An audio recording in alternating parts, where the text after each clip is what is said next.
conclude our study of the resurrection of Jesus Christ. Hoax or history? Hoax or history? Some people think that it was a hoax. We've been going through that.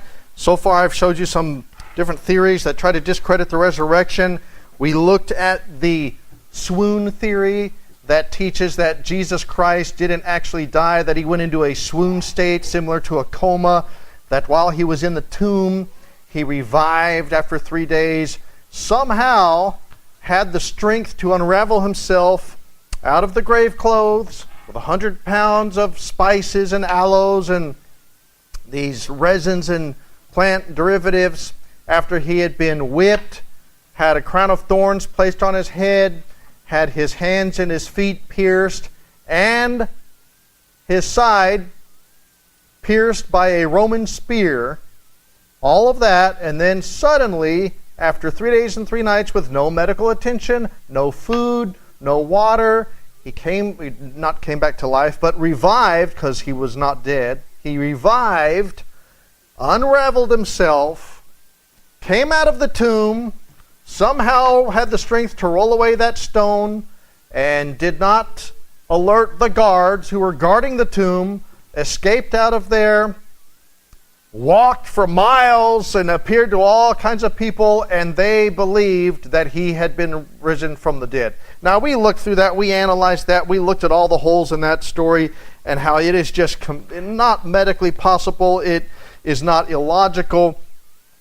Then we looked at the theft theory, the theory that says that the disciples stole his body and then lied and proclaimed that he had risen from the dead. And we saw that that theory was not plausible. It was not illogical. Number one, the disciples were not expecting him to rise from the dead to begin with, so why would they want to fabricate a story that they weren't even expecting to happen in the first place? Number two, if they were expecting him to rise from the dead, and he didn't rise from the dead, they would have felt deceived. What would be their motive for proclaiming something that didn't happen? They would have said, we've been had. This guy lied to us. We've been deceived. I'm done with this. But we see on the contrary, they went and they risked their lives. They were beaten, they were persecuted, they were imprisoned, and eventually killed for proclaiming something that, according to the theory, something that they knew was not true. Now, who in their right mind would do that? Not only that, they would have had to have encountered the Roman guards who were guarding the tomb. The theory says that the guards were all asleep. What are the odds of that? Being that the punishment for the guard being asleep on his watch was death, then they would have to roll away the stone. That would have woken up the guards if they were asleep. Then they unraveled the grave clothes, because in the Bible it says that the grave clothes were left in the tomb and the napkin from his head was folded in a separate place. Why would they unravel the grave clothes, wasting precious time? If the guards are there sleeping, they want to make as little noise as possible and spend as least amount of time as possible in order to get out of there undetected. And if they unravel the grave clothes, that means they're carrying around this stinking, decaying corpse. What is the purpose of that? Now we're going to look at another theory today. By the way, these theories that I'm giving you, this is the third theory. These are the most popular.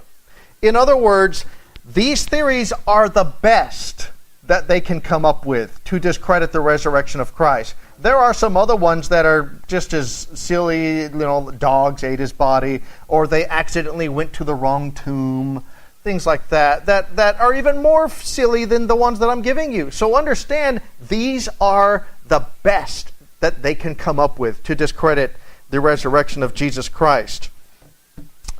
So, the hallucination theory. What is the hallucination theory? This theory states that Christ didn't rise from the dead. His post-resurrection appearances were not real appearances, but were the hallucinations of those who claimed to have seen him. Now, I showed you this when we started out. Here's Newsweek magazine. Rethinking the Resurrection. A new debate about the risen Christ. Oh, I'm nervous. Maybe I've been deceived. Newsweek magazine has this. Oh no, my faith has been shaken. I don't know what to believe. Let me show you.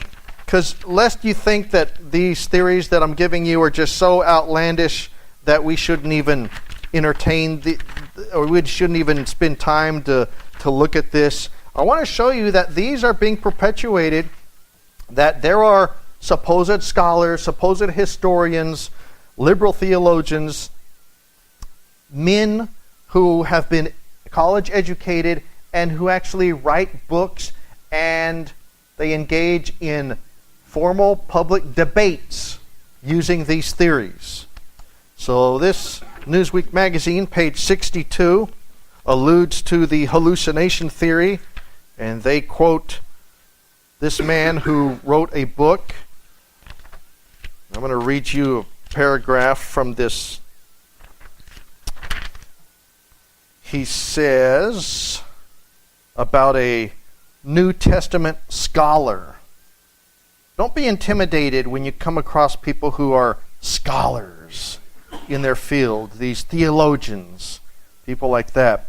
It says, to him, the resurrection is simply an empty formula that must be rejected by anyone holding a scientific worldview. Not a biblical worldview, a scientific worldview. Well, you know these guys who always allude to science? It's not even true science. You know, the Bible warns about science falsely so-called. These people, evolutionists, they say, well, I believe in science. No, you don't. No, you don't. Yeah, you believe in things that are illogical and unscientific and everything else. No, you don't believe in science. So it goes on and it says, in his latest book, What Really Happened to Jesus. See, when they say, well, I appeal to science only. Well, what they're doing, by doing that, what they're doing is they are saying that there is absolutely no supernatural. Therefore, you are dismissing the possibility of the supernatural and saying, well, I'm only going to use the laws of physics and everything else, and I'm going to only look at this from a naturalistic viewpoint. Therefore, I'm going to automatically dismiss the supernatural. Therefore, in this framework that I'm using, it has to be something else. It cannot be supernatural. That's what they're doing.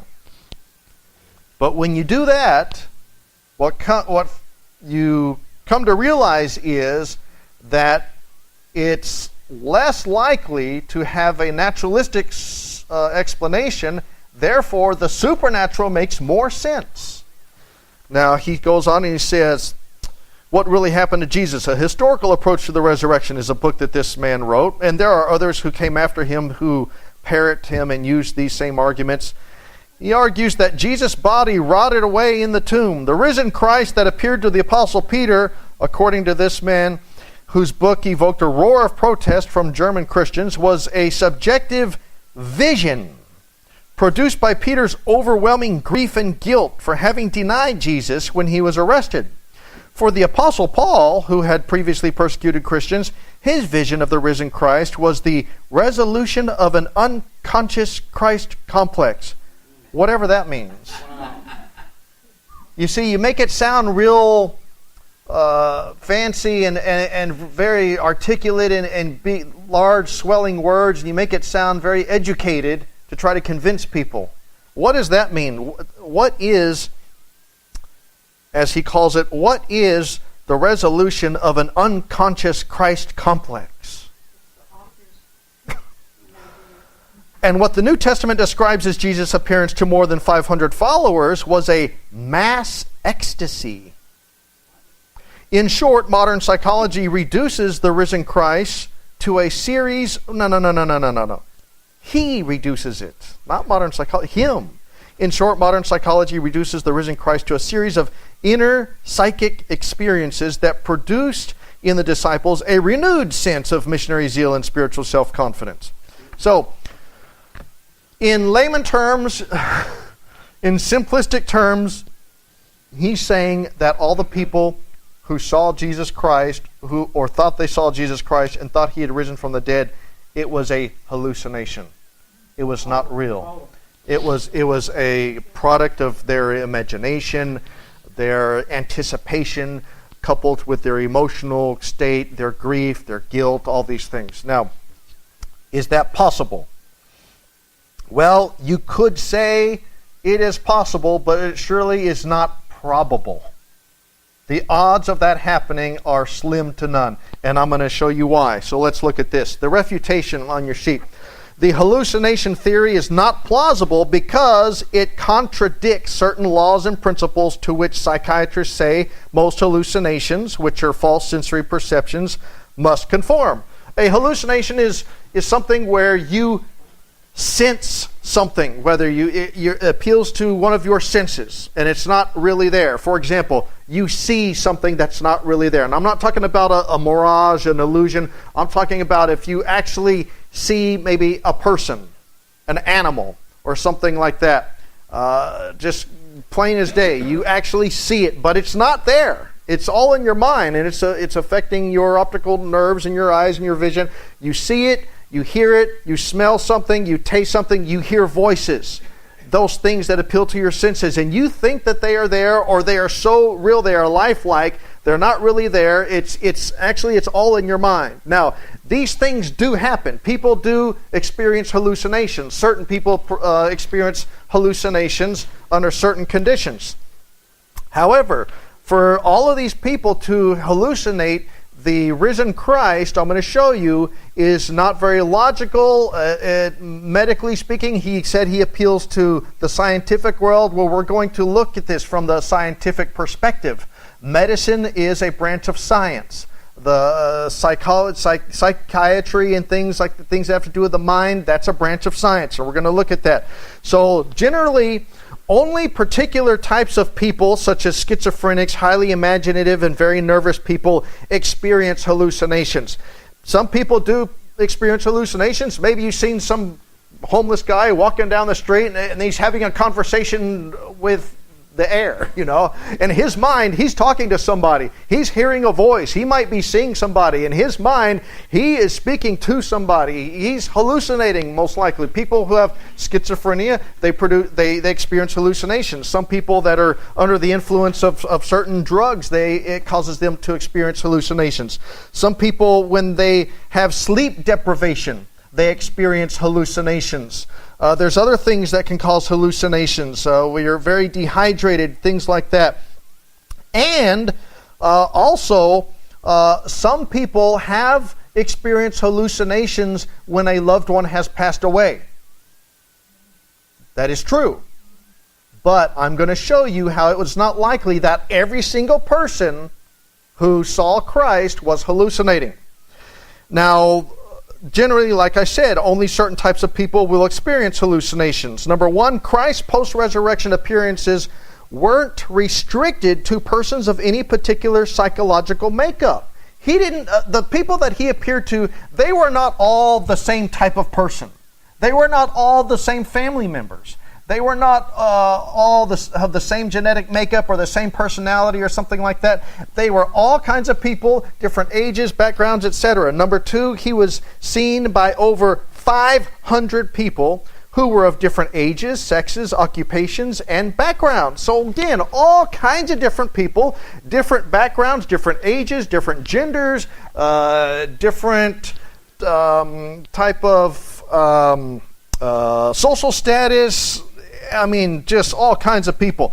So you cannot say that all these people to whom Jesus appeared were all prone to experience hallucinations.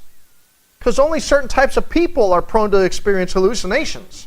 Over 500 people, and you can have a large variety, a good mix of people.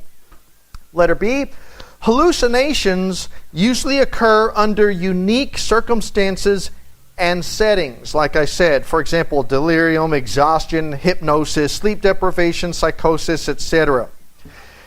And so these people who witnessed Jesus, they could not have all been hallucinating because they were not all under or they were not all experiencing the same unique circumstances. Let's look at these examples of all the people that Christ appeared to and all the different settings and activities that they were involved in. Number one, Christ's appearances occurred under a variety of times, circumstances, and settings. Now, I'm not going to look at every single cross-ref or reference verse for sake of time, and I'm pretty sure most of you are familiar with these events anyway. But if you want to do it on your own, I have all these references there if you want to check it. Letter A, he appeared to Mary Magdalene at the sepulchre alone. Letter B, to certain women, the other Mary, Salome, Joanna, and others, as they returned from the sepulchre.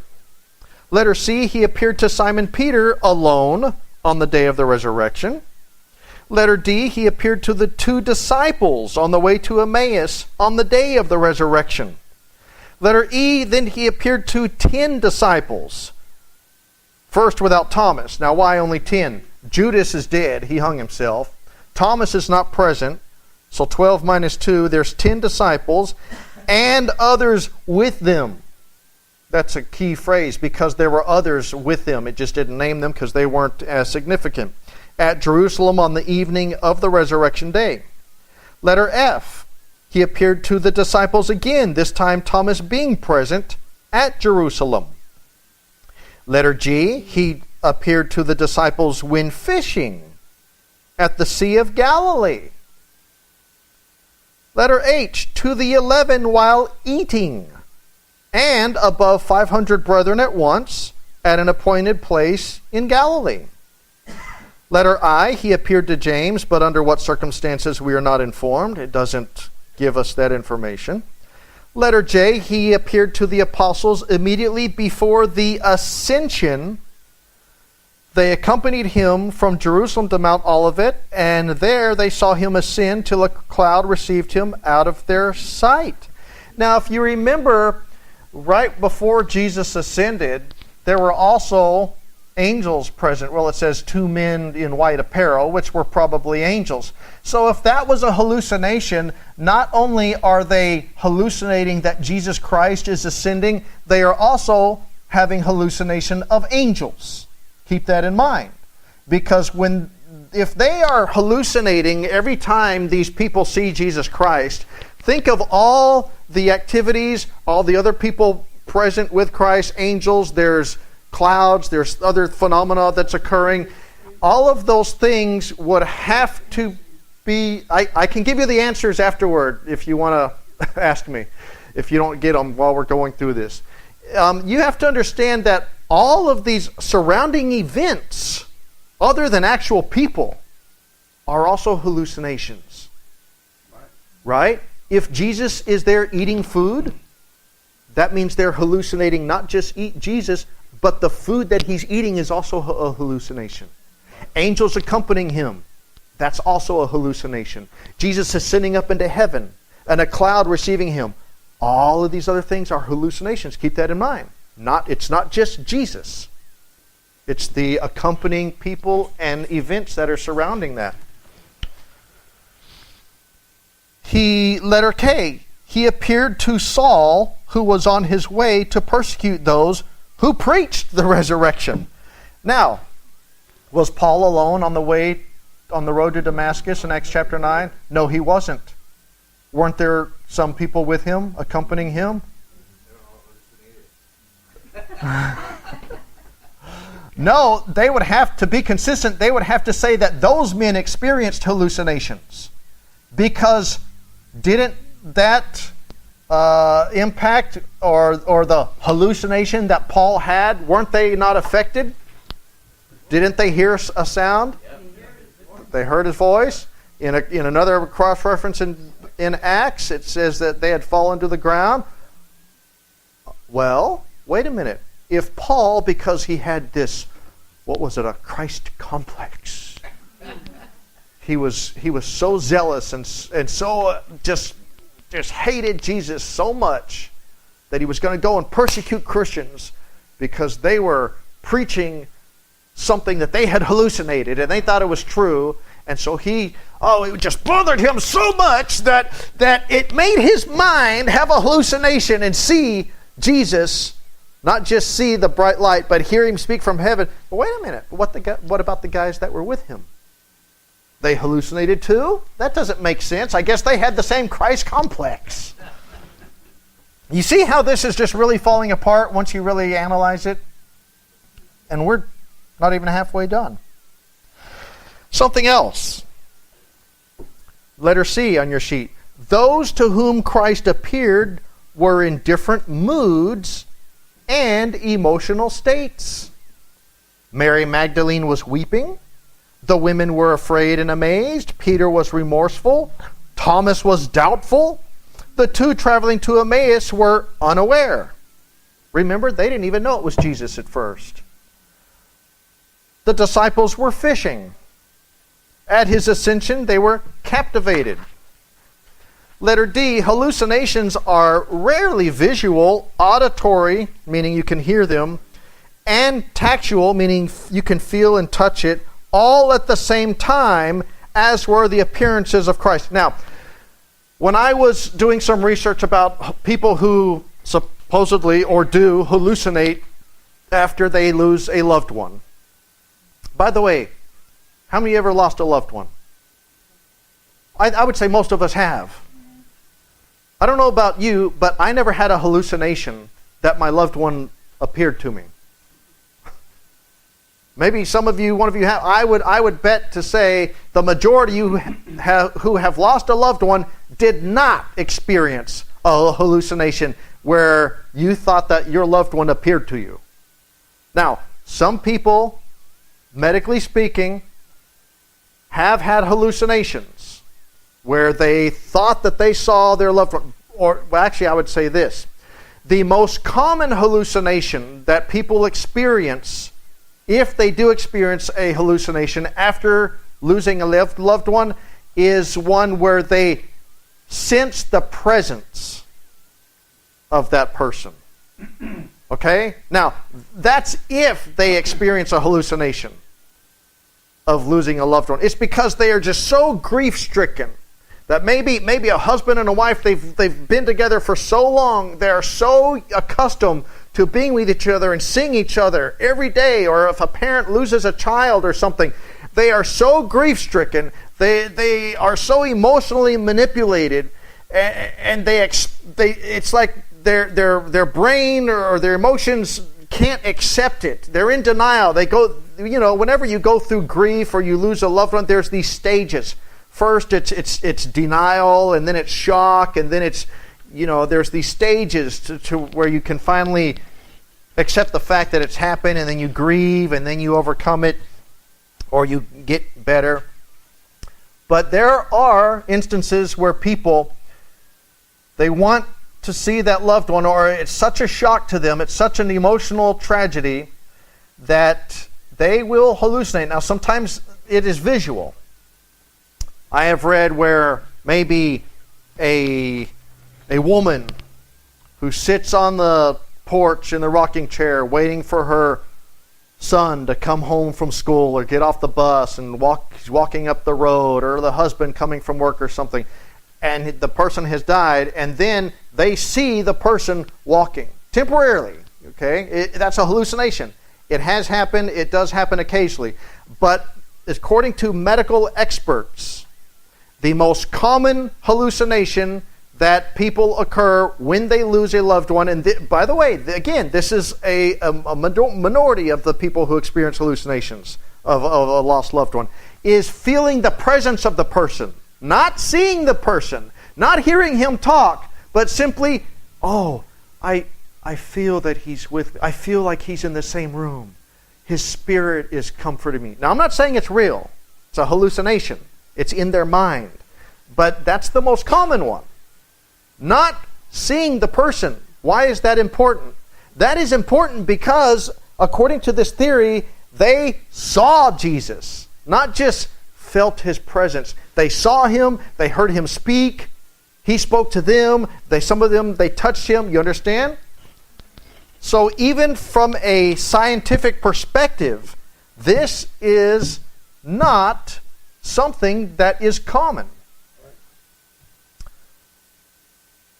Luke, letter D, number 1. Luke stated that Christ showed himself alive by many infallible proofs. He conversed with those to whom he appeared as did the angels. He told the disciples to handle him, to prove that it was really him. He was handled by the women and by Thomas. Now, why is all this important? Because, like I said, rarely does somebody experience a hallucination of a deceased loved one where they can see the person, they can hear the person, they can touch the person all at the same time. Usually it's one or the other, where, I think I heard my husband, he passed away last week, but I heard him call me from the other room. For some people it's frightening, for other people it's comforting. In some cultures, I guess they expect it. They expect to be visited by the spirit of that person. Well, they may be being visited by a spirit, but it's not of that person. Okay? Or somebody might say, well, I saw him. I can't believe it. I mean, I just saw him walk into the bathroom. It was my husband. But he's gone. It only happens for a few seconds. But rarely can you have a conversation with that person and touch them and hug them, and they're talking to you, and all of these senses are affected at the same time. Very, very rarely does that happen. Not only that, people who have experienced these hallucinations do not believe that the person rose from the dead. Right. They believe, his spirit is visiting me. He wants to comfort me. He wants to tell me that I don't have to worry because he's okay. He's in a better place right now. That's what people will say. Right. You understand? Right. They don't go around saying, guess what? My husband who died last week, he rose from the dead. I'm serious. I saw him last night. He was walking into the bathroom. He rose from the dead. No. They don't think that. So why would all these people think that about Jesus if it was a hallucination? Letter E, hallucinations of this sort require an intense expectancy and ecstatic desire to the point of attaching reality to one's imagination. Remember I told you a lot of times people who experience those hallucinations of a lost loved one, it's because they don't want to accept the fact that the person's dead. They expect to see him in some cases. Did they expect Jesus to rise from the dead? They did not. They did not expect to see him again. Number 1, instead of anticipating his post-resurrection appearance, the disciples were reluctant to believe it. Now, we're not going to go through all these, we're not going to look at all these verses because we looked at them last week. But remember, I told you last week about the theft theory that they were not expecting to have Jesus rise from the dead. Disciples did not expect it. Even when Jesus told them he was going to rise from the dead, they either did not understand it or they did not believe it. Even when the women told them that he had risen from the dead, they still didn't believe it. Not even when they told Thomas. Thomas said, I will not believe it unless I feel him myself. Doubting Thomas. So if they were not expecting Jesus to rise from the dead, why would they steal his body and go lie and say he rose from the dead when they weren't even expecting it in the first place? Here, why would they have a hallucination of Jesus rising from the dead if they were not expecting him to rise from the dead in the first place? It's the same illogic that these theories have. Letter A, the disciples themselves doubted whether Christ would rise from the dead. Some doubted even after hearing of the resurrection. The resurrection had to be proven to them before relinquishing all doubts. It wasn't until later that they remembered Christ's prophecy of his resurrection. Jesus had to rebuke them for their unbelief, sit down and have a Bible study, go through the scriptures and say, you fools, slow of heart to believe all things written in the law and the prophets. And he went through the scriptures. He said, look, see this? This is prophesying, this is prophesying, this is prophesying that I'm going to die, I'm going to rise from the dead. Even when I was with you guys during my earthly ministry, I told you guys I'm going to rise from the dead. You didn't understand it. You didn't believe it. You guys are a bunch of Knuckleheads. Number 2, some didn't even recognize him at first. Those on the road to Emmaus, they didn't recognize him. Mary Magdalene mistook him for the gardener. The disciples, when they were fishing, they didn't know it was him at first. And Saul had no previous attachment to Christ and therefore had no reason to experience a hallucination. By the way, what happened to Saul's vision after blind for 3 days? From a hallucination? From something that's not really there? It's all in his mind? Oh, I guess his mind, it was so powerful. His mind was so powerful and he believed it so much that his mind caused him to be blind for 3 days, I guess. That's how powerful his mind was. He hallucinated blindness. Yeah. Yeah. You see? I mean, this is just so ridiculous. Why in the world would Saul have a hallucination of that? What would cause... Was he desiring to see Christ? No, he was desiring to get rid of Christ. Letter F, then we have the abrupt discontinuation of the appearances. Christ appeared for 40 days after his resurrection, then ascended into heaven. If these appearances were indeed hallucinations, why did they cease? How come? 40 days. By the way, 40 in the Bible is the number of what? No, 7 is completion. Testing, right? Reigned 40 days, 40 nights, 40 years in the wilderness, 40, 40, 40. We see 40 all the way through the scriptures. Jonah said, in 40 days, Nineveh is going to be overthrown. Spies went into the land of Canaan, 40 days. See, Christ appeared for 40 days after his resurrection. Now, if these people for 40 days, all just one after another, these people having this hallucination of seeing Christ, why all of a sudden after 40 days, bam, no more? And then later on, oh, wait, Saul on the road to Damascus, they say it was 3 years later. Then all of a sudden, oh, there's one more. Doesn't make sense. Inconsistent. Number 3, if Christ didn't rise, if all these indeed were hallucinations, what became of his body? What became of his body? Where is his body? See, these people cannot explain what happened to the body of Jesus Christ. They say, Jesus didn't rise from the dead. Here's what happened. Here's why they thought it. Here's this. Here's that. Okay, then where's his body? Oh, I don't know. We don't know. Oh, the dogs ate it. Are you kidding me? Somebody with that type of following and influence, and we don't know what happened to his body? Yet we know where Muhammad is buried. We know where Confucius is buried. We know that Buddha was cremated. We still have one of his teeth. All these great people, we know where they're buried. And you're telling me that Jesus didn't rise from the dead? He didn't ascend into heaven? Well, where is his body? Amen. Letter G, the theory is unhistorical. It's unhistorical because we have written documents written by these men who were historians who wrote detailed accounts of the narrative, the historicity of what happened, how it happened, when it happened, to whom it happened, all the surrounding events and details, and that is history. It's not just one man who wrote this about Jesus, it's several men. And the history of them preaching the gospel. Number 2, the theory is unscientific. That guy who wrote that book said he appeals to a scientific worldview or something like that. No, he doesn't. When it comes to the field of medicine, which is a branch of science, all of those people, the likelihood of those people all experiencing hallucinations in that type of fashion, under those settings and circumstances and that duration of time and all of those emotional states, it is unscientific. And they say, well, the resurrection's unscientific. Well, God's not bound by the laws of science. He's supernatural. Right. The theory is illogical.